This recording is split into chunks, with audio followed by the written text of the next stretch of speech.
કરવાની છું વરસાદ અને સ્વાસ્થ્ય વિશે।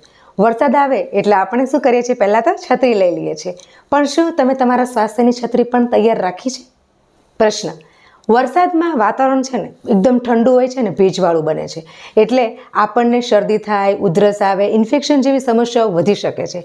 એટલે આ ઋતુમાં શરીરની કાળજી રાખવી બહુ જ જરૂર છે। તો વરસાદમાં આ 3 વસ્તુની ક્યારેય ભૂલ કરવી નહીં। પહેલાં તો ભૂલવાનું નથી કે પૂરતું અને સ્વચ્છ પાણી પીવાનું છે।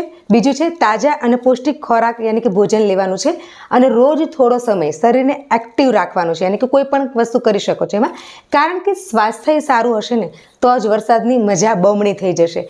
યાદ રાખજો મિત્રો, વરસાદને આપણે રોકી શકવાના તો નથી જ, પણ ઋતુમાં આપણે આ વરસાદની ઋતુમાં આપણા સ્વાસ્થ્યને સાંભળતો આપણે બહુ જ સરસ રીતે રાખી શકીએ છીએ।